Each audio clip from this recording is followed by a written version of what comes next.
Hello, everyone. Welcome back to another episode of In Session with Beth and Steph. My name is Bethany. I am the speech and language therapist. My name is Stephanie. I'm the pediatric occupational therapist. And today we're going to be talking about the power of play, or why we use play in therapy, and, why it is so important for our kids. One of my favorites, to be honest, is play. All right. So, should we start it off? Yeah. What is play? What is play? I don't know. Do you want to start? Yeah. Okay, go.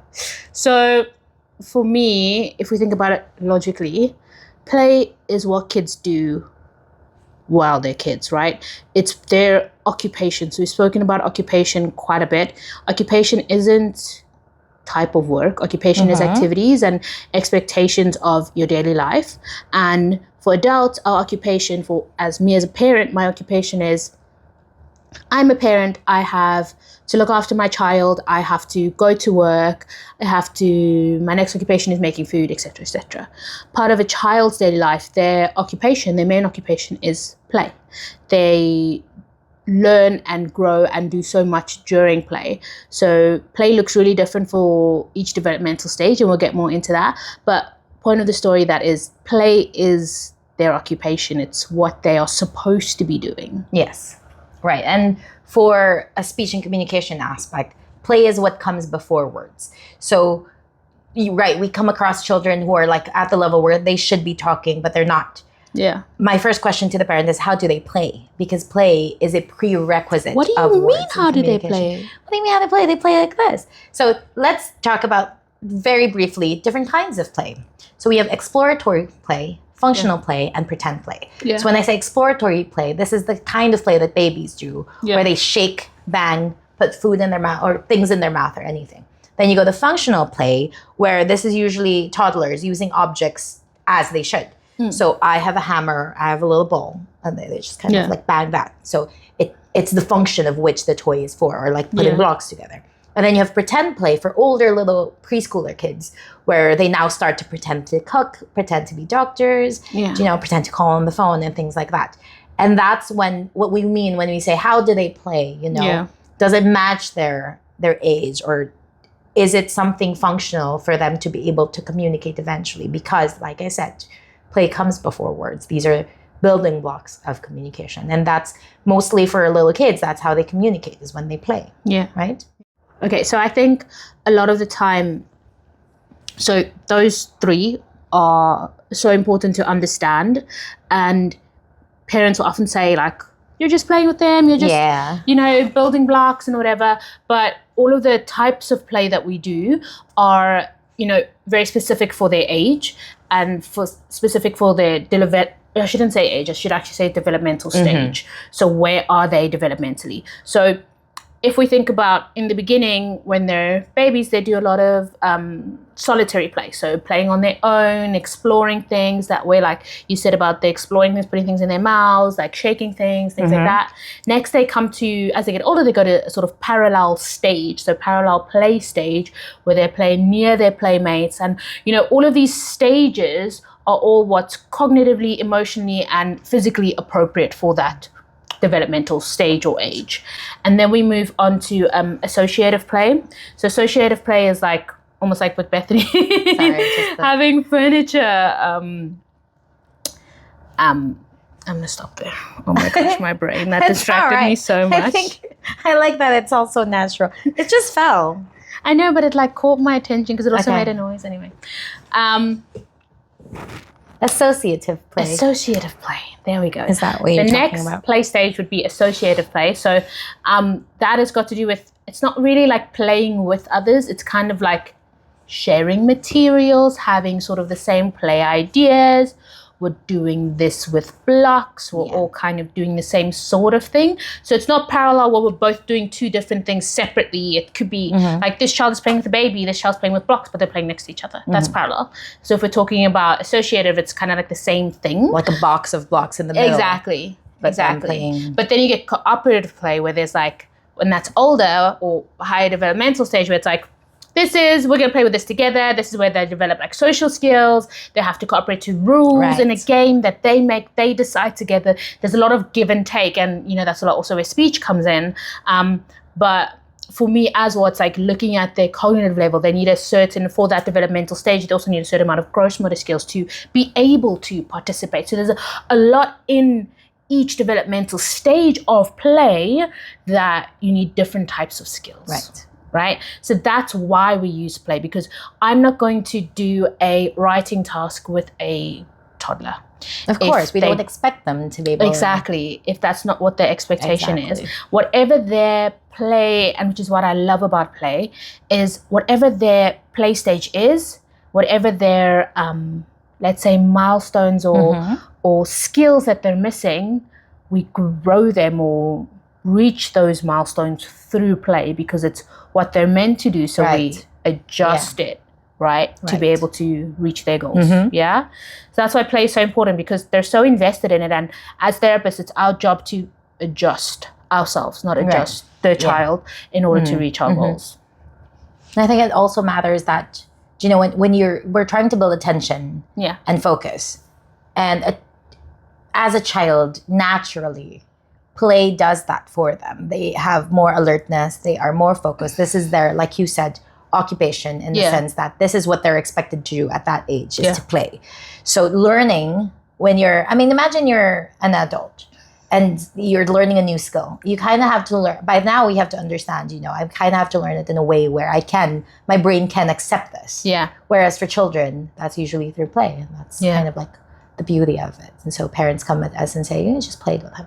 Yeah, a lot of his learning comes through play. So we want to know how that's being received. Yeah. So if we think about cooperative play, where a child is expected to play with another child for the same sort of goal, I think already by just saying that, there's OT goals. I'm the OT. Yeah, you are. Speech therapy goals that are completely different, but in the same scenario, we can address things, right? Yeah. We actually had a joint session at one of our schools, a joint session, and we made it a group session where we did the shopping game. Should we actually talk about that? That's actually a really good one. Yeah, sure. So these kids were 7, 8 years old.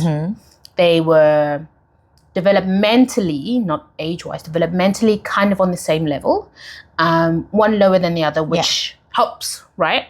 And basically the game that we had to play was they each had these little shopping carts, and then there were these pictures laid out in front of them, and Bethany had a shopping list that she had in front of her, and she read the shopping list, and each child had a different shopping list and had to find the items, right? There's so much happening in terms of cooperative play. There's rules, there's turn taking, things like that. And I think we can just break down what your goals would be and what my goals would be in that session, because it already happened.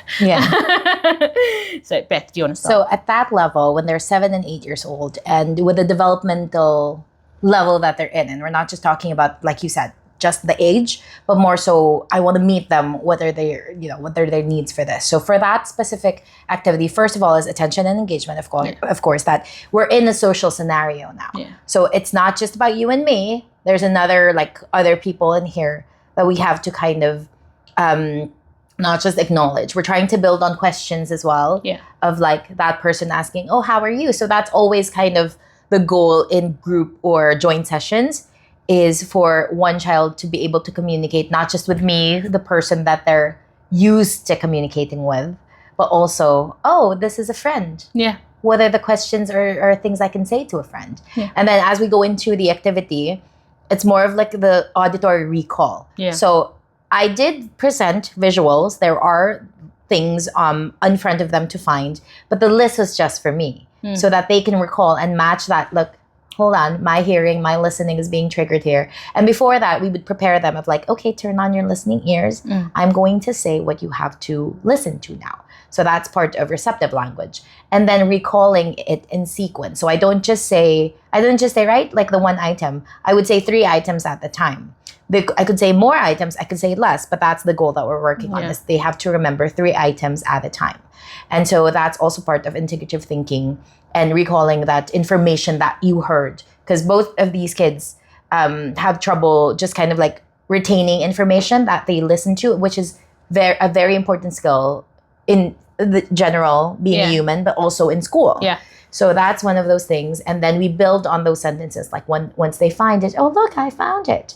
Oh, look, it's like this. And then they have to tell me, oh, what did you find? So that then builds on expressive language after. And then they learn to wait for each other. And also, like, if they're looking for the same item, but both are in their lists, we have to figure out how to work that out. So basically, for me, those three things are kind of like the social aspect, the receptive language and recalling, and then the expressive language and communicating, building on their sentences and how they communicate to another person. So, yeah. It's actually such a fun session. Like, I had so much fun in that session, the four of us. And I didn't mention, but before we did that game, we did some regulation. Yeah, and I was going to mention that because I really enjoyed that. So for both of these kids, the one is a sensory seeker and the other one is a sensory bystander. That's the way that they're presenting in that scenario. So both big sensory cups, big sensory thresholds, but one actively looks for sensory input and the other is a passive child, so she doesn't actually look for the sensory input to fill her cup, right? So in this activity, it was really nice because it was a basic throwing and catching activity with bean bags, right? So the bean bags gave nice proprioceptive input to adjust my body to be able to throw something of the particular weight. And during that, it took turn taking. We needed impulse control, and we added an extra step of calling out the person's name that you wanted to throw to. So for Beth as well, there was the aspect of listening out for my name, knowing who I wanted to throw to, and the kids had so much fun because there was this anticipation, and you had to pay attention. And we had one kid that was just standing there waiting, and the other one was jumping and throwing himself in the beanbag in between his turns. So it was really nice to see how different they were, but also were able to actively engage in the one activity. Yeah. So for an OT perspective, we regulated before, right? I had the right tools for each of them to be able to get ready for the next task. Because like I said, they were both presenting differently. And then during the shopping activity, which was really fun, obviously I worked on posture and sitting to get, not for making sure they can sit, but helping them get to the right arousal level to engage in the task. Because posture does have an effect on how I can attend to something that's in front of me. So it was adjusted for both of them based on what their need was. And then also, obviously, we have all of these shopping items in front of us. I need to be able to use my visual perceptual skills, so what I'm seeing, to be able to actually process what it is. So can I search through all of these items? Did we need to take away some of the items to make scanning easier? Then even you can look at visual motor integration for me. So the shopping cart had demarcated areas for each, and both learners... Colors as well. They were quite color-coded, some of the items, Both of the learners have difficulty with handwriting and spacing their letters and all of those good things. So I like to start with the prerequisites of that, and that is positioning things and spatial relationships, so where things are in relation to one another. So they kept having to check, did I put all of the items in the correct slot? Are they touching each other? Are there any spaces missing? So they kept getting feedback on that from me to check their work, to see what the next step is. And what was nice is that Beth also broke down, as she mentioned, the task for them. So they had to consciously be aware of, okay, I've got 3, I've got 3 more now, there are 2 more left, etc. So even though it's such a simple task that you may have at home, something similar, there's so much that can be addressed in that scenario. And I both think they did really well, and to the point where we were actually able to upgrade the task, make it a bit more tricky for them, where they had to, the one child read the shopping list to the other child.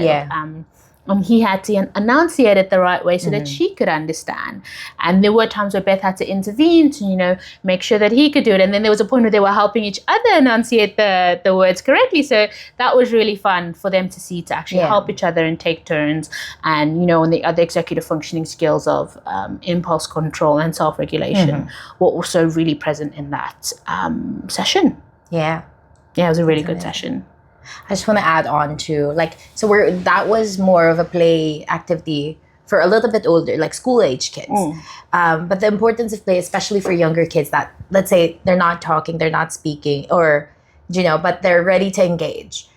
Play builds imitation skills. For example, if, you're playing with a ball for a child, let's say between 2 and 3, I'm putting the ball on top of let's say a tower that goes like this. Oh, put ball up, ball. And then you kind of just that builds the imitation. Plus the cause and effect of language. That if I say this happens. Yeah. If Miss Bethany says ball, oh, there's a ball. Or if Miss Bethany says push, then we go push. And then that's learning, that's building their vocabulary in a more functional sense. Yeah. Because I could go on and on with pictures and watching, this happen on a screen of like driving in your car. And I really love those action songs for sure.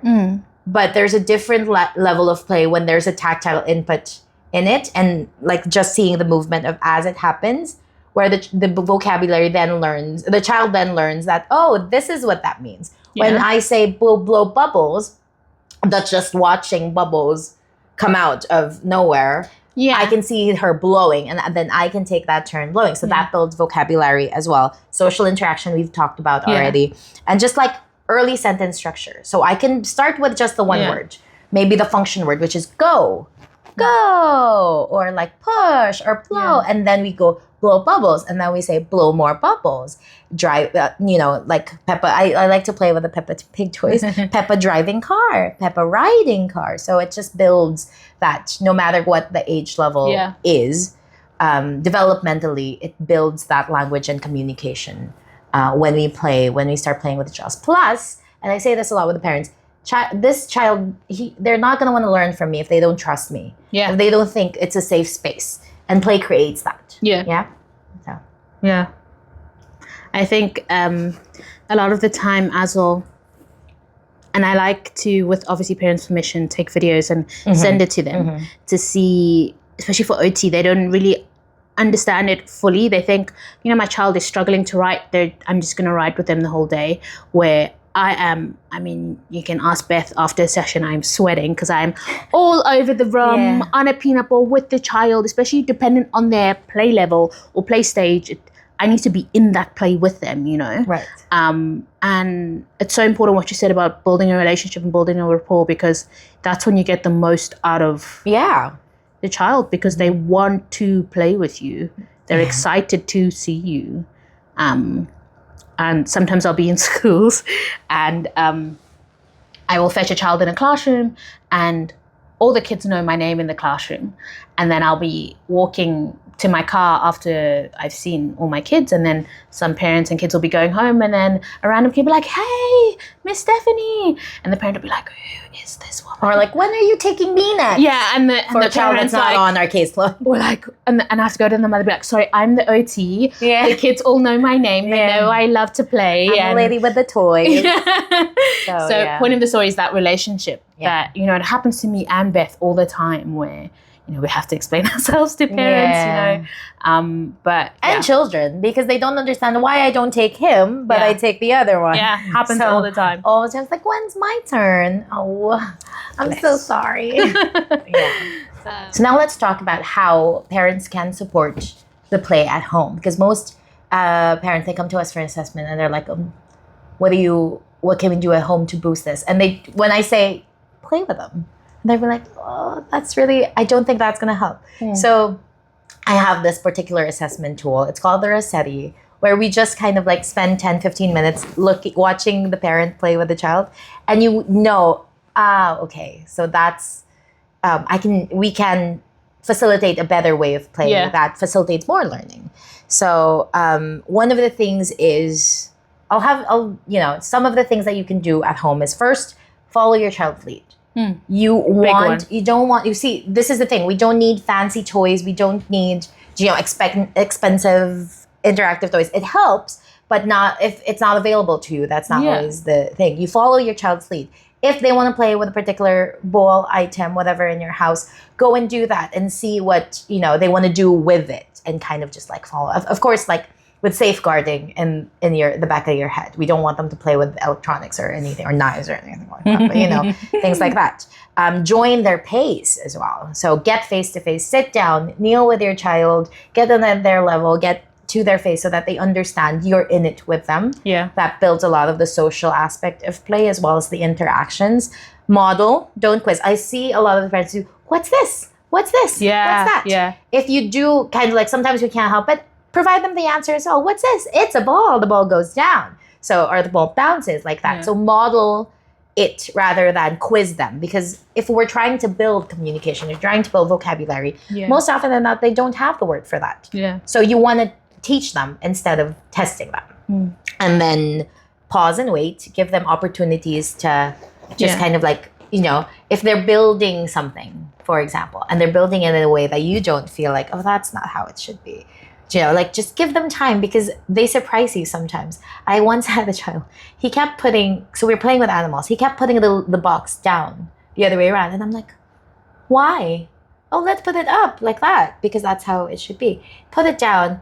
He put a lion on top of it. All the animals facing that lion. It's the scene from The Lion King. Yeah. So I'm like, that's how he made it into the cave point rock thing. Yeah. So see, if you kind of like just give them time and opportunity to communicate through their play, that actually, or respond at least, that actually creates more language learning. And then use everyday routines. So in bath time, for example, you have bath toys. When you're preparing their food, when you're eating, it's a lot of everyday activity that can be fun and enjoyable for them. And one more thing I'd like to emphasize on is that, so a lot of parents would always build on, and I mean like maybe teachers as well, anybody else, adults in the child's life, would focus on learning their ABCs, counting, learning the colors. I understand that is important. Yeah. That is academic language. I would rather have a child who can tell you what is paining them or like what they want to do next instead of a child that memorizes the letters and the numbers. Words, letters can wait. That's something that we kind of like want to assure parents. Letters can wait. Let's focus on that connection and learning that they have through play. Then letters will come about eventually when they need it. So I think for me, that's like really important to understand the level of your child's play and be able to interact with them using that at home.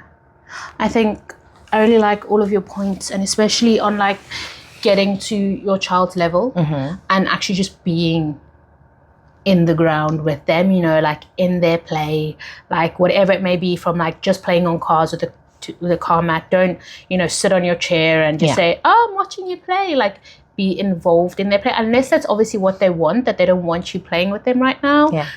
That's different. But like being fully present, and when parents often see that, sometimes I will want a child when we're playing on the floor and I'm working on shoulder stability, whatever it may be, I might put them on their tummies with their elbows propped up and their legs nice and straight, to work on certain muscles, whatever it may be, as prerequisites for instance, writing, hand-eye coordination, things like that. And the parent will sometimes want to do the same thing. When I will often say, you can, but it's not necessary. Focus on the connection in play, because so many other things are going to develop in that moment rather than you reaching the goals that I had for this particular session. Because copying what I'm doing, and you may not be doing it in the correct manner, or you may not be realizing when a child is fatiguing. All of those things matter to reaching milestones, right? Another thing is, and a big one, is when a child gets fixated on a toy, and you want them to transition to another toy, or transition, not to another toy, sorry, to another time of day, bath time, food, whatever. A big thing is giving them enough time to transition.